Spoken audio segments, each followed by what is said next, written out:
Bismillahirrahmanirrahim. Assalamualaikum warahmatullahi wabarakatuh. Kita bertemu kembali. Pada kali ini kita akan membahas tentang asam basa. Ini adalah pembahasan di awal sekali, yaitu kita akan bahas teori asam basa. Nanti di video-video berikutnya itu kelanjutannya akan diberikan, ya. Coba perhatikan, di sini ada dua gambar. Manakah yang bersifat asam dan yang mana yang bersifat basa? Tentunya kita sudah tahu dari rasanya, jeruk nipis itu rasanya adalah masam. Berarti jeruk nipis kita bisa kategorikan sebagai zat yang bersifat asam. Kemudian di sini ada seorang anak yang sedang keramas, kita lihat di rambutnya banyak busa-busa sabun menggunakan sampo.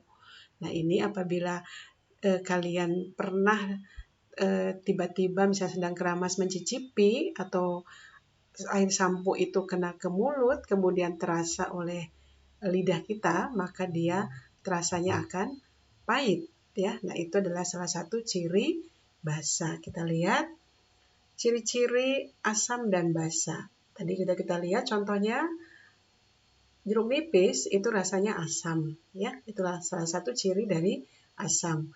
Yang berikutnya, kalau misalnya kita ini punya suatu larutan asam, maka apabila kita celupkan indikator kertas lakmus biru, maka dia akan berubah menjadi merah. Itu adalah salah satu ciri basa yang asam berikutnya.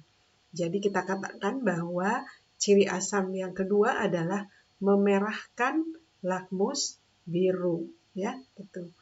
Yang berikutnya kita perhatikan di dalam larutannya dia akan mengandung ion-ion H+, ya, dalam larutannya. Yang berikutnya ciri yang keempat adalah pH-nya lebih kecil dari 7. Nah, pembahasan pH juga nanti akan berlanjut, ya, pada video-video yang berikutnya. Jadi diikuti terus videonya, ya. Kemudian ciri basa itu adalah rasanya pahit. Tadi contohnya seperti sampo. Kemudian terasa licin seperti sabun, itu kalau kita pegang itu rasanya licin, gitu ya. Kemudian apabila kita uji dengan kertas lakmus merah, maka dia akan berubah menjadi biru, ya. Atau kita katakan bahwa ciri basa yang berikutnya adalah membirukan lakmus merah. Kita perhatikan apabila di dalam larutan yang mengandung ion OH-, maka larutan tersebut bersifat basa. Jadi ciri basa adalah mengandung ion OH-. Ini tidak akan kelihatan, ya, dalam real kehidupan sehari-hari. Ion-ion itu tidak kelihatan oleh mata kita. Ini dipelajari, ya, dari konsep-konsep asam basa. Kemudian yang berikutnya adalah cirinya adalah pH-nya lebih besar dari 7. Jadi ada 4 ciri basa, ada 4 ciri asam. Yang pertama kita akan bahas teori asam basa Arrhenius. Ini ada beberapa contoh, kita ambil ada 6 contoh, 3 contoh asam dan 3 contoh basa. Di sini berikut ada reaksi ionisasinya. Ya. Kita lihat dalam tabel, ya, kita buatkan tabel. Apabila kita memiliki HCl, maka reaksi ionisasi adalah menjadi H+ dan Cl-. Kita akan tentukan juga valensi asamnya. Kenapa kita akan bahas di sini di awal? Karena nanti pada pembahasan berikutnya itu akan diperlukan, ya, untuk dalam perhitungan-perhitungan asam basa selanjutnya dalam perhitungan derajat keasaman atau kekuatan asam. Kita lihat valensi asam itu adalah dari banyaknya H+. Pada HCl, H+-nya berjumlah 1, sehingga kita katakan valensi asamnya 1. Begitupun pada HCN. Valensi asamnya adalah 1. Ingat di sini kalian juga harus sudah mengerti dan paham betul bagaimana menuliskan reaksi ionisasinya, ya. Jumlah H+ itu dilihat dari rumus. Apabila di situ rumusnya hanya mengandung 1H, maka pasti dalam reaksi ionisasinya pun terdapat 1H+. Kemudian yang berikutnya H2SO4. H2SO4 terionisasi menjadi 2H plus tambah SO4 min 2. Sehingga valensi asamnya kita katakan jumlahnya 2. Begitupun untuk H3PO4 minus. H3PO4, maka dia terionisasi menjadi 3H plus karena H-nya ada 3, maka di depannya kita letakkan koefisien 3 ya. Kemudian ditambah PO4 3 minus. Kita katakan valensi asamnya adalah 3 sesuai dengan jumlah atau banyaknya H plus pada reaksi ionisasi H3PO4. Berikutnya adalah HNO3. Reaksi ionisasinya adalah menjadi H plus tambah NO3 minus. Maka valensi asamnya adalah 1 ya. Kemudian H2CO3 terionisasi menjadi 2H plus tambah CO3 2 minus. Kita lihat jumlah H plusnya ada 2, maka valensi asamnya 2. Kemudian CH3COOH, reaksi ionisasinya adalah CH3COO minus ditambah H plus. Nah, di sini H plusnya ada 1 buah. Maka kita katakan valensi asamnya adalah 1. Nah, valensi asam ini berguna nanti khusus adalah untuk asam-asam yang bersifat kuat. Misalnya di sini adalah HNO3 gitu ya. Ini akan terpakai dalam pembahasan kekuatan asam nanti ya. Kemudian berikutnya adalah basa. Kita contoh di sini ada 4 basa, NaOH, CaOH 2 kali, AlOH 3 kali, dan SnOH 4 kali. Nah, ini adalah reaksi ionisasinya ya. Kamu perhatikan di sini. Nah, OH minus itu menunjukkan ciri basa. Itu kata Arrhenius ya. Cirinya asam dan basa untuk teorinya Arrhenius adalah OH- merupakan ciri dari suatu basa. Kemudian valensi basanya adalah 1. Lihat jumlah OH-nya. Kemudian untuk CaOH 2 kali dari reaksi ionisasinya kita lihat bahwa valensi basanya adalah 2. Begitu juga untuk AlOH 3 kali. Valensi asam basanya adalah 3 dan kemudian SnOH 4 kali. Ya, valensi asam basanya adalah 4 sesuai dengan banyaknya ion OH minus. Banyaknya ion OH minus itu kita lihat di sini ya, di indeksnya. Di sini OH minusnya 2 kali, maka OH-nya sebanyak 2 ya. Kemudian AlOH 3 kali, maka OH-nya ini adalah sebanyak 3 dan SnOH 4 kali, berarti OH-nya sebanyak 4 buah. Nah, ini valensi basanya. Valensi basa seperti halnya juga asam itu nanti akan digunakan untuk menghitung kekuatan asam basa, terutama untuk yang bersifat asam kuat dan basa kuat. Jadi di situ akan dilibatkan valensi basa. Nah, yang berikutnya adalah NH4OH akan terionisasi menjadi NH4 plus tambah OH minus. Ini adalah harus sudah difahami atau diingat juga ya, untuk NH4OH itu akan terionisasi menjadi NH4 plus tambah OH minus. Kemudian kita lihat OH minusnya ada 1, maka valensi basanya adalah 1. Kemudian untuk CuOH 2 kali, seperti halnya contoh tadi sebelumnya, nah maka jumlah OH minusnya pada reaksi ionisasi itu ada 2. Sehingga valensi basanya adalah 2. Kemudian CrOH 3 kali. Nah, di sini valensi basanya, dilihat dari reaksi ionisasinya, itu jumlahnya 3 OH-nya. Jadi dia valensi basanya adalah 3. Kemudian PbOH 4 kali, maka OH minusnya sebanyak 4, maka valensi basanya adalah 4 gitu ya. Nah, sekarang dengan demikian kita bisa mengetahui masing-masing jumlah ion atau valensi dari basa dari suatu reaksi ionisasi. Ini harus sudah difahami ya reaksi ionisasinya. Berikutnya adalah teori asam basa Bronsted-Lowry. Nah, teori asam basa Bronsted-Lowry itu berbeda dengan teori Arrhenius. Kalau Arrhenius, ciri asam itu ditunjukkan dengan adanya H+, sementara ciri basa ditunjukkan dengan adanya OH- atau ada unit OH-nya. Nah, sekarang untuk Bronsted-Lowry itu asam basa dilihat dari serah terima proton, ya. Kita lihat. Nah, di sini ada HCl bereaksi dengan H2O. Zat yang terbentuk adalah H3O+ dan Cl-. Jadi kita lihat di sini kenapa HCl menyerahkan H-nya kepada H2O, karena kita lihat perubahannya, produknya. Ya, HCl di awal itu merupakan senyawa yang mengandung H. Kemudian ketika kita lihat di kanan produknya itu menjadi Cl-. Maka di sini H-nya itu dilepaskan dari HCl. Kepada siapa dilepaskannya? Itu kepada H2O. Sehingga H2O itu perubahannya adalah menjadi H3O+.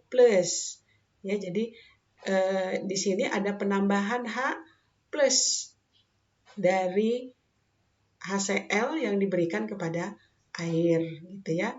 Nah, jadi kita lihat bahwa H+ itu mendonorkan atau memberi HCl itu mendonorkan H+-nya kepada H2O, sehingga H2O berubah menjadi H3 bermuatan positif. Positifnya dari mana?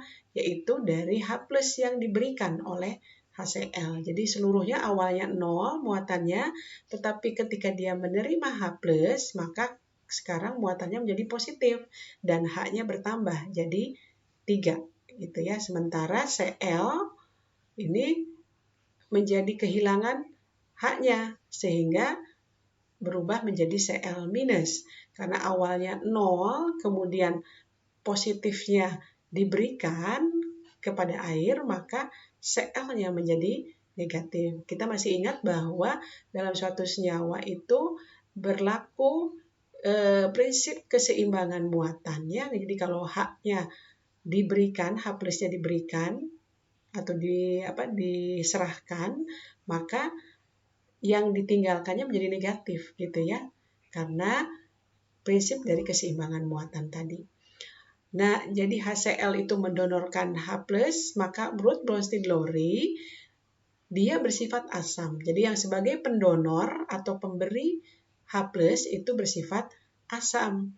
Maka kita lihat kalau HCl itu memberikan H+-nya, perubahannya adalah menjadi Cl-. Jadi Cl-nya sebagai basa, sebagai pasangannya atau konjugatnya ya, konjugasinya. Nah, kemudian untuk air, karena dia menerima H+, maka dia bersifat sebagai basa, gitu ya. Dan perubahannya H3O+ adalah sebagai asam. Jadi asam H3O+ adalah basa asam konjugat dari H2O atau pasangannya. Ini adalah asam basa konjugasi karena itu berpasangan antara zat-zat di reaktan dengan di produk. Jadi di produk itu adalah sebagai konjugasinya, gitu ya. Dan yang diingat di sini adalah asam basa Bronsted-Lowry dilihat dari donor H+ atau akseptor H+, pemberi H+ atau penerima H+, gitu ya. Jadi kita lihat sekarang kita simpulkan dari sini zat-zat yang bersifat asam siapa? Misalnya HCl ya. Perubahannya berarti basanya adalah Cl- ya. Kemudian yang sebagai asam berikutnya adalah H3O+ dan perubahannya yaitu bukan perubahannya, pasangannya adalah air sebagai basa. Maka kita katakan ini adalah sebagai asam basa konjugasi. Berikutnya contoh H2O dengan NH3. Ya, kalau kita lihat perubahannya itu menjadi NH4+ tambah OH-. Nah, di sini ada yang bertambah H-nya yaitu NH3 menjadi 4. Nah, H yang bertambah itu berasal dari air, gitu ya, dari air. Sehingga kita katakan bahwa air itu sebagai donor H+. Karenanya air sebagai asam Bronsted-Lowry. Dan perubahannya itu adalah sebagai basanya. Kemudian NH3 yang menerima H+, itu adalah sebagai basa. Dan perubahannya menjadi NH4+, maka dia sebagai asam. Nah, ini adalah pasangannya. Sekarang kita rangkum mana zat-zat yang bersifat asam dan basa. Nah, yang pertama adalah H2O. Kemudian berubah dan basanya adalah OH-. Gitu ya. Kemudian berikutnya yang sebagai asam adalah NH4+. Dan pasangannya adalah sebagai basa yaitu NH3. Nah, kita katakan ini H2O dengan OH-, NH4+ dan NH3 itu adalah sebagai asam basa konjugat. Kita lanjutkan dengan contoh berikutnya. Di sini ada dua reaksi H2O dengan HCO3- berubah menjadi H2CO3 ditambah OH-. Kita perhatikan di sini reaksinya ada hidrogen yang bertambah pada HCO3- yang awalnya memiliki satu hidrogen, perubahannya memiliki 2 hidrogen.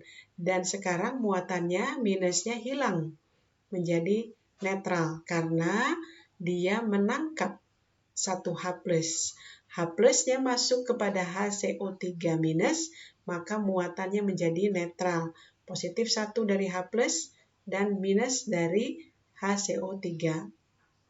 Kemudian yang reaksi kedua adalah H2O dengan H2CO3. Berubah menjadi H3O+ ditambah HCO3-. Kalau diperhatikan di sini juga ada jumlah H yang bertambah dan ada H yang berkurang. Yang bertambah adalah H menjadi H3O+, itu berarti H2O yang bertambah H-nya.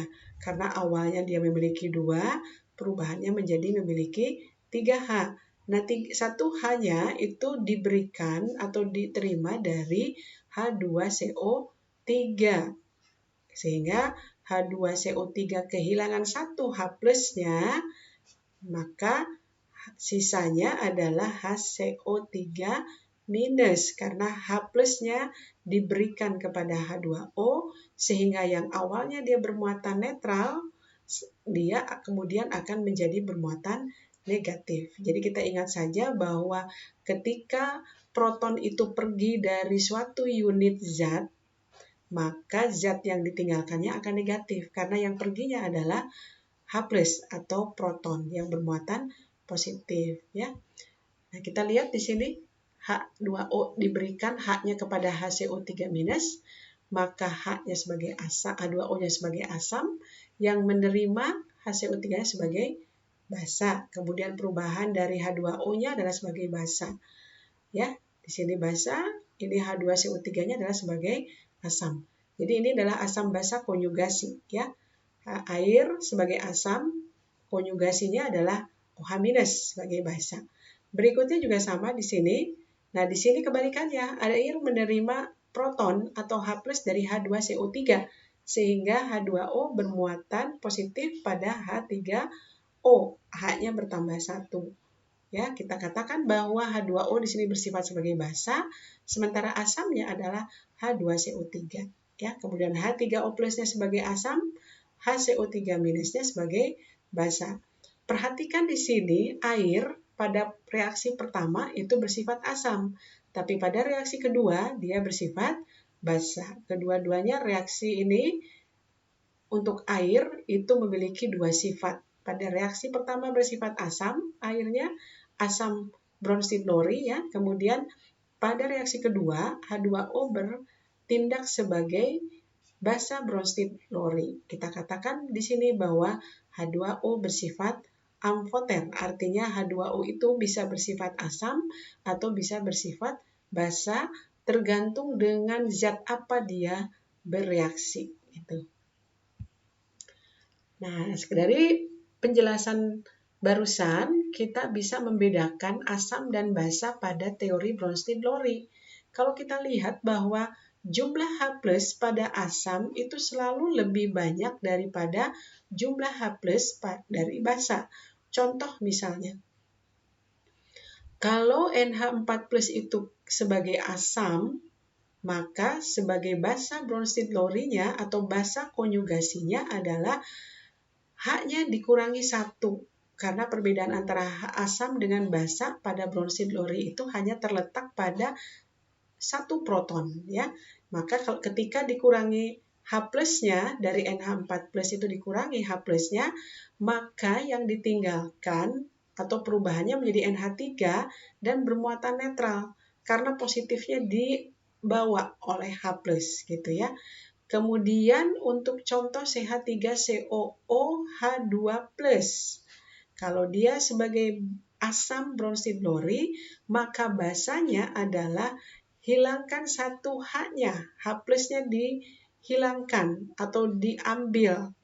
Ketika H+-nya diambil, maka muatan awal dari asam tersebut itu akan pergi juga, hilang gitu ya, menjadi netral, CH3COOH.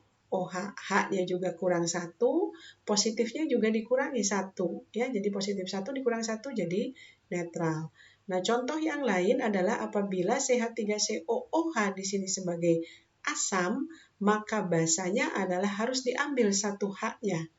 Ketika H-nya diambil, maka ini adalah proton yang kita ambil atau bermuatan positif. Maka itu basanya adalah CH3COO menjadi negatif, ya. Ingat prinsip keseimbangan muatan. Kemudian asam basa Lewis. Asam basa Lewis di sini ditinjaunya dari pasangan elektron bebas, ya. Nah, bila pasangan elektron bebas itu diberikan, maka zat tersebut bersifat sebagai basa, sedangkan yang menerima pasangan elektron bebas itu bersifat sebagai asam. Ini harus diingat ya, berbeda dengan Bronsted-Lowry. Bronsted-Lowry itu yang ditinjau asam basa itu adalah dari serah terima proton atau H+. Pada Lewis, peninjauan atau identifikasi asam basa itu dilihat dari pasangan elektron bebas, serah terima pasangan elektron bebas. Nah, di sini kita lihat contoh. Ada F- memiliki 8 elektron valensi. Kemudian ada senyawa Bf3. Bf3 sudah semuanya diikat oleh F, tidak memiliki elektron lagi. Ketika F- berikatan dengan Bf3, maka pasangan elektronnya akan digunakan untuk berikatan dengan Bf3. Nah, yang menyerahkan pasangan elektron itu adalah sebagai basa, yang menerima pasangan elektron adalah sebagai asam, sehingga terbentuklah senyawa Bf4 menggunakan pasangan elektron dari F-. Nah, pasangan elektron ini disebut dengan ikatan kovalen, koordinasi, kemudian rumus senyawa yang terbentuk adalah Bf4. Ini adalah identifikasi asam basa menurut Lewis ya, dilihat dari serah terima pasangan elektron. Berikutnya H2O, di sini ada pasangan elektron bebas. Nah, dari mana kita bisa mengetahui bahwa H2O itu memiliki pasangan elektron bebas? Kamu melihat lagi pembahasan tentang ikatan kimia pada struktur Lewis ya. Kemudian dia bereaksi dengan SO3. Di sini SO3 sudah tidak memiliki lagi elektron bebas untuk berikatan. Nah, antara H2O dengan SO3 bisa bereaksi itu dengan cara H2O, pasangan elektron bebas pada H2O, itu diberikan atau digunakan untuk berikatan dengan SO3. Sehingga yang menyerahkan pasangan elektron bebas itu bersifat sebagai basa, dan yang menerima pasangan elektron bebas itu merupakan asam Lewis. Maka terbentuklah senyawa antara air dengan SO3 melalui pasangan elektron bebas yang disebut ikatan kovalen koordinasi, karena pasangan elektron ini hanya berasal dari salah satu unit saja ya, tidak digunakan dari tidak disaling disumbangkan dari kedua unit. Nah, ini sebenarnya tidak lain adalah dari rumus H2SO4 atau asam sulfat ya. Gitu. Nah, di sini kita lihat ada beberapa contoh. Coba kita akan tebak dari 8 contoh ini, kita identifikasi atau kita kelompokkan mana yang termasuk asam Lewis dan mana yang termasuk basa Lewis. Ya, kita mulai NH3 kita masukkan ke sana sebagai basa, kemudian Al, Cl3. Ya, berikutnya. Nah, ini nanti kita akan bahas. Kita kelompokkan dulu, perhatikan. Ya, perhatikan ini kita kelompokkan mana yang bersifat asam Lewis dan basa Lewis ya. Nah, ini ada 8 masing-masing, jadi ada 4 asam Lewis dan 4 basa Lewis.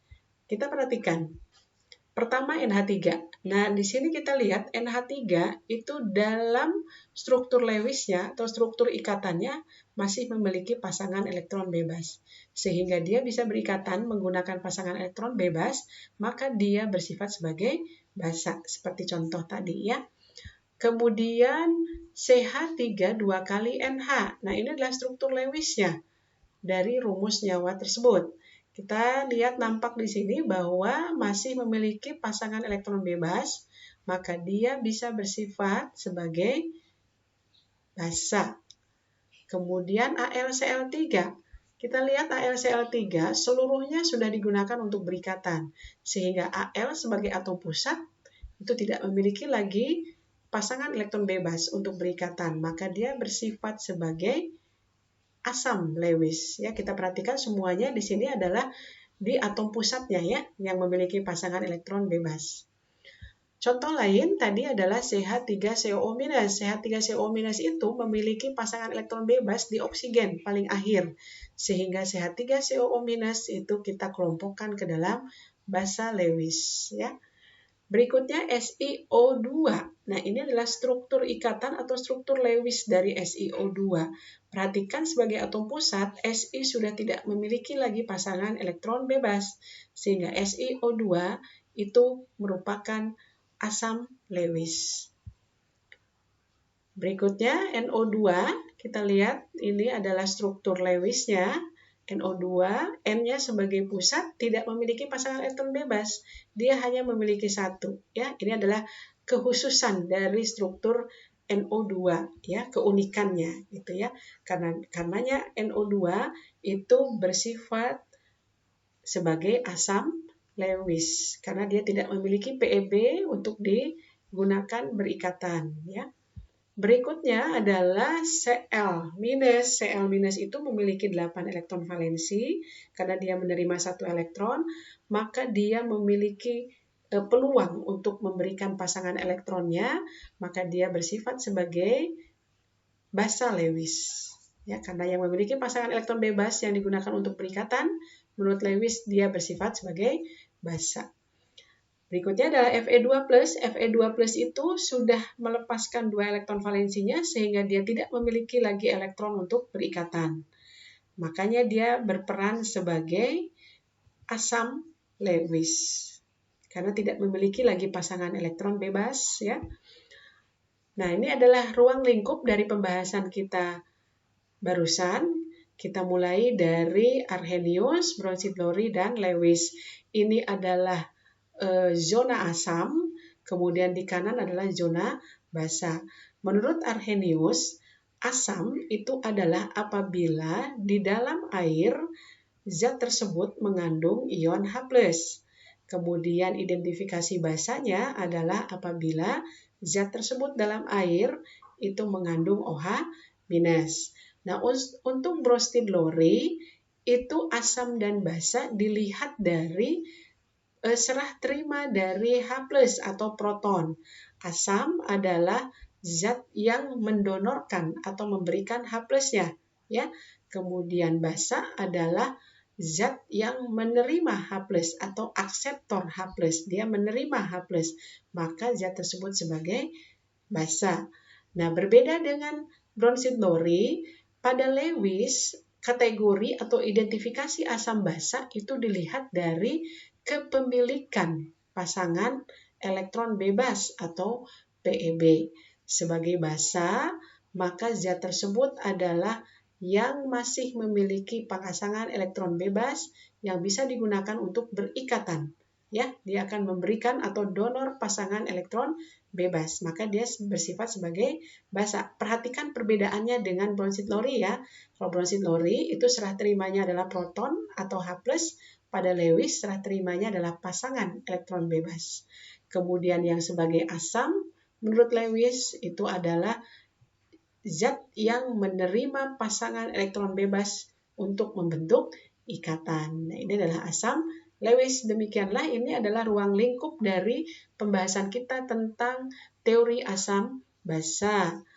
Nah, sampai jumpa kembali pada pembahasan materi-materi kimia selanjutnya, dan jangan lupa selalu like, subscribe, dan tekan loncengnya. Assalamualaikum warahmatullahi wabarakatuh.